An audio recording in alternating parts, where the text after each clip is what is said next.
While the world isn't paying attention, Canada and Mexico are making moves that are quietly shaking the foundations of US economic influence. This isn't just about tariffs anymore, it's about something bigger: power. Not just economic power, but political influence and control. The kind that doesn't come from military strength but from trade routes, supply chains and financial leverage. It starts with a signature: 25% tariffs slapped on Canadian and Mexican imports overnight.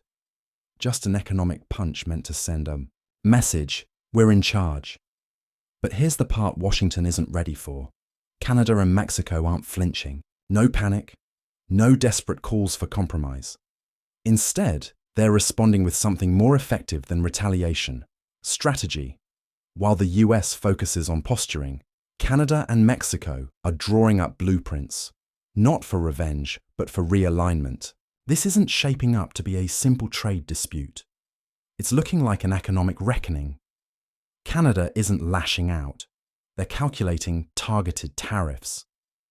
Instead of reacting emotionally, Canada is hitting back with tariffs that target specific US goods tied to key political districts, the kind of pressure that echoes in Congress, not just on Wall Street. Diversifying supply chains, Canada is quietly reducing its reliance on US imports, strengthening trade ties with Europe and Asia, strategic partnerships.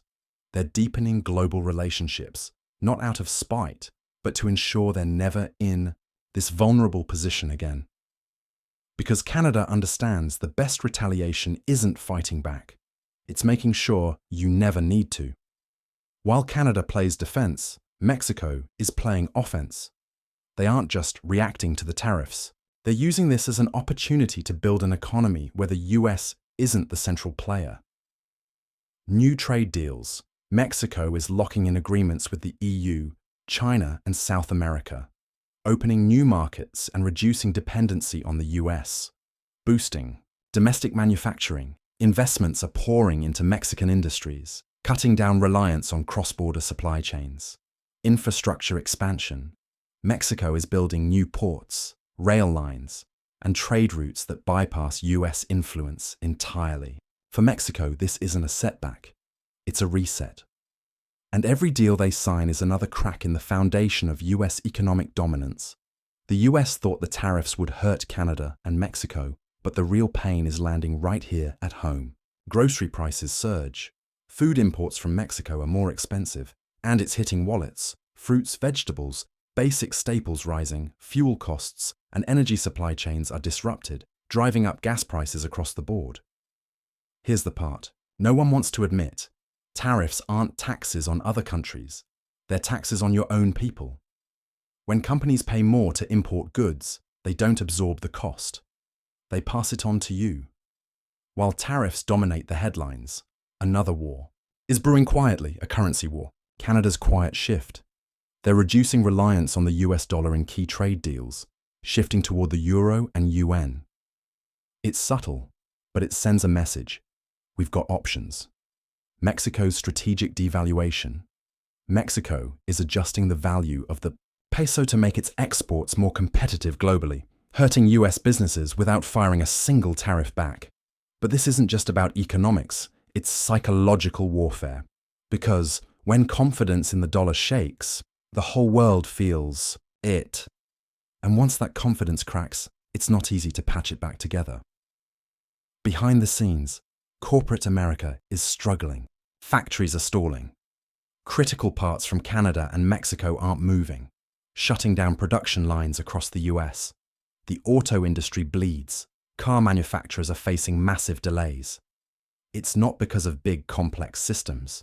It's because of missing a single part. Tech companies scramble. The shortage of key materials is driving up costs and slowing down innovation. And the longer this drags on, the deeper the financial wounds get. Because here's the worst part. There's no quick fix when supply chains break. You can't just restart them. Overnight, while the focus has been on goods and tariffs, Canada and Mexico are hitting somewhere even more critical: energy. The US relies on both countries for oil, natural gas, electricity, and now that reliance is becoming a vulnerability. Oil prices spike. Canada is rerouting key exports, creating supply gaps that drive up fuel costs, grid strain. Mexico is redirecting energy supplies, leaving parts of the US struggling to meet demand, desperation for alternatives. The US is scrambling to find new energy sources at much higher prices. The US thought energy was its stronghold. Turns out, it's the Achilles heel. Global economies don't collapse all at once. They collapse when the movement stops. Cargo ships are stuck. Goods citadel at ports, waiting for clearances that never come. Half-finished products. Factories can't complete items because they're missing critical components. Truckers sitting idle with nothing to transport. Supply chains grind to a halt. This isn't just a slowdown. It's a full-blown supply chain crisis. And the longer it lasts, the harder it is to start. While factories and tech get the headlines, there's another crisis quietly brewing on American farms. Targeted retaliation. Canada and Mexico aren't just imposing random tariffs. They're targeting US agriculture with sniper-like precision. Falling demand. US corn, dairy and soy exports are facing bans or restrictions in key markets. Crops at risk. Unlike factories, farmers can't just pause production. Crops grow or they rot. While politicians argue about trade policy, ordinary people are feeling the squeeze. Rising prices, milk, bread, eggs, all more expensive. Gas at record highs. Energy costs ripple into every corner of daily life. Rent and living costs climb. Inflation doesn't just hit products. It hits housing, services, everything. And even if the tariffs disappear tomorrow, the damage is done because once prices rise, they rarely fall back down. But while America is busy fighting trade wars with its neighbors, the rest of the world isn't waiting. New trade alliances form. Countries in Europe, Asia, and South America are signing new agreements, bypassing the US altogether. Global supply chains shift. Nations once reliant on US partnerships are now finding new routes and new markets, reducing US influence without fanfare. Major companies are moving operations to countries with stable trade environments, leaving behind empty warehouses and lost jobs. Investment pullbacks. International investors are pulling out of US markets faster than they arrived, looking for more predictable returns elsewhere. Billion-dollar deals signed abroad.